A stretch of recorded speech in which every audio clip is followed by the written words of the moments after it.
Out of My Mind by Sharon Draper, Chapter 25. OMG, what a night. I still can't believe how everything turned out once the championship round began. That's when Mr. Kingsley explained.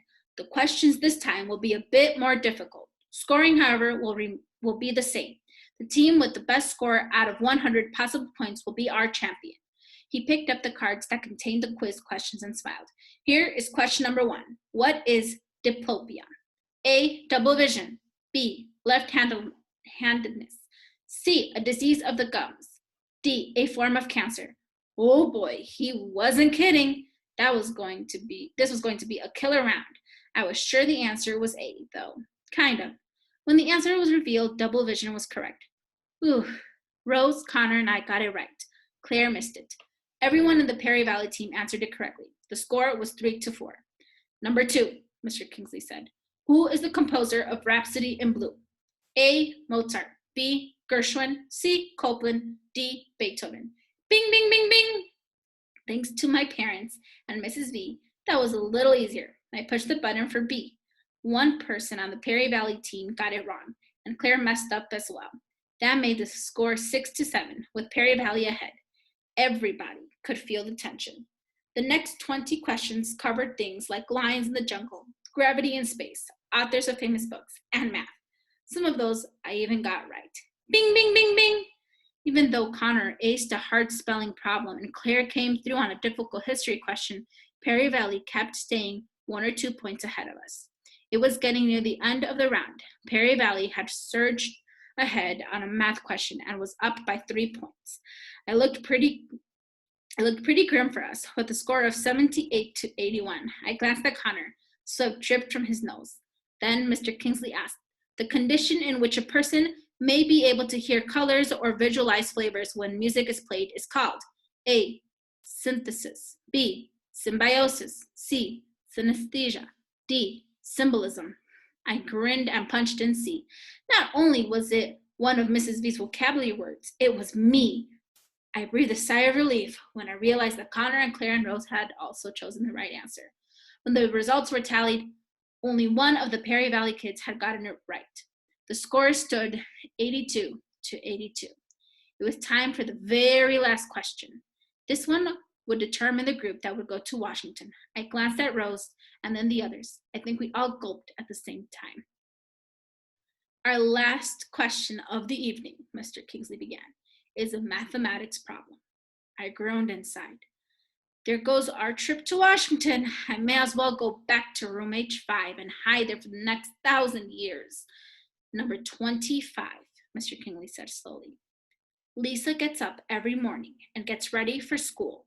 She takes 22 minutes to get dressed, 18 minutes to eat breakfast, and 10 minutes to walk to school. What time should Lisa get up so she can arrive at school at 7:25 a.m.? A. 6:15 a.m. B. 6:20 a.m. C. 6:25 a.m. D. 6:35 a.m. I need to add, then subtract. How do I subtract time? I need to see a clock. I'm getting all mixed up. Time is running out. I can't mess up now. It could have been C, but it might have been D. I thought a moment more, then I pushed D, feeling like I was going to throw up. The answer lit up on the screen. Everybody on our team had answered D. Either we were all correct or all really terrible at figuring out time problems. 3 students on Perry Valley team had answered D. One of them had answered C. Well, it looks like we have a winner, ladies and gentlemen. I'm extremely pleased to announce that the team that will represent us in Washington, D.C. this year, the team we hope to see on Good Morning America, with a score of 86-85 is, he paused for effect, Spalding Street Elementary School. I couldn't help it. I squealed, I quaked, my arms jerked crazily. I tried really hard to control it, but I just couldn't help it. My body bent a little wacko on me. Shut her up, I heard Claire hiss. Shh, Rose whispered through clenched teeth. Thank you for watching our telecast, Mr. Kingsley said. Throw a quick glance at me. Please join us in 2 weeks when we televise the finals from Washington. This is Charles Kingsley. Good night. He signaled that he was finished. The cameras blinked to dark and the lights blessedly clicked off. I couldn't stop kicking. My arms acted like wind-up toys, gone bananas. I screamed with joy. At least nobody noticed this time, because hoots and hollers abounded as dozens of people stormed the stage. Dad balanced Penny in one arm and the camcorder in another. Mom, Catherine, and Mrs. V rushed over to me and almost smothered me with hugs. Mrs. V tried to look as if she weren't surprised, but her grin seemed to be permanently attached. Mr. Dimming, the alternatives, and all the parents of the rest of the kids on the team cheered and jumped and patted one another on the back. One of the parents streamed confetti over us. Balloons appeared from nowhere. Somebody in the studio turned the speakers up loud and played the song Celebration. People started to dance.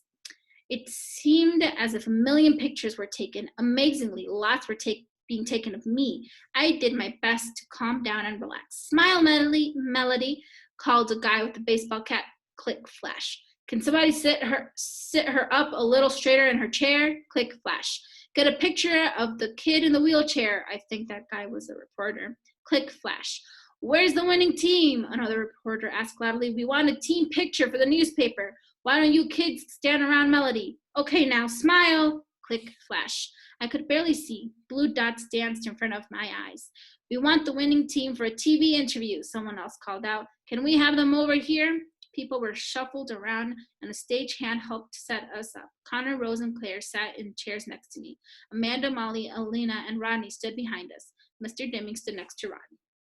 I hoped that my hair looked okay and that I wouldn't look too goofy.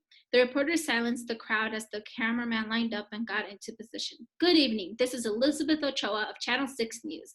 I'm here in our studio as we speak to students from Spalding Street Elementary School, victorious members of the winning team of the Whiz Kids competition held here tonight. These are 8 of the brightest young people in our community who buzzed their way to victory tonight. Let's meet them. We'll start with the alternates in the back row. The youngsters who will fill in should one of the team members not be able to participate. Please tell us your names and ages, she asked as she put the microphone in front of each student. Amanda Firestone, age 12. Molly North, age 11. Alina Rodriguez, age 12. Rodney Mazo, age 11 and a half. That got a laugh. Mrs. Ochoa continued, and seated in front of me is the championship team. Please tell me your names as well. My name is Claire Wilson, and I'm 11, and I got more right than anyone else on my team. Good for you, Mrs. Ochoa said. I know you studied hard for this. The reporter moved quickly to Rose. And you are? Rose Spencer, age 11, Rose said, sounding shyly. What stands out for you this evening? The reporter asked as the camera moved in closer. I was on last year's team, and we lost by only a few points, so it's real exciting to win this time. I'm very proud of our team. Rose was beaming. Great answer, and we're proud of you as well, Miss Ochoa said. And now to this tall young man. Your name, sir, she asked Connor. Connor Bates. Hi, Mom. Connor spoke loudly into the mic. Do you remember the hardest question you were given tonight? The reporter asked him. I thought all the questions were super easy, Connor said with a grin. I missed a few on purpose so the other contestants wouldn't feel bad. Miss Ochoa burst into a tinkly laugh. How does it feel to be on a team with your very special team members? She asked. Hey, Melody is okay. She's real smart. Let me introduce you to, but I wasn't able to let him steal my thunder. I wasn't about to let him steal my thunder. My name is Melody Brooks, and I'm 11 years old, my machine said loudly and clearly. The reporter looked amazed. Wow, this is astounding. How does it feel to be a part of the winning team, Melody? I pressed my key for super. She laughed. Was it difficult to study and prepare for the competition? Miss Ochoa asked. No, lots of people helped me. What was the hardest part about participating tonight? Hoping I wouldn't mess up. She smiled. We all feel like that sometimes. Are you excited about traveling to Washington, D.C.? Oh, yes. Have you ever been there before? No. How will being on the winning team change your life at school? I thought that was a good question. Not much, I admitted. Then the reporter waited patiently while I took the time to tap the right words. Maybe kids will talk to me more. I talk to her all the time, Claire interjected. Both Rose and Connor looked at her with frowns. Huh? Rose said. Miss Ochoa moved away from me and over to Claire. So you consider yourself to be Melody's friend? Oh, absolutely, Claire said with a bounce of her cinnamon-colored curls. She and I eat lunch together every day and test each other on questions for the quiz team. Melody is a lot smarter than she looks. Rose raised her hand to speak, but the reporter shook her head. I'm so sorry, but we're out of time, she told Rose. To the camera, she said, in addition to our great group of kids, we've just met two remarkable young women, best friends in spite of their differences, and members of the winning Washington-bound Whiz Kids quiz team. Congratulations to you all. I was stunned.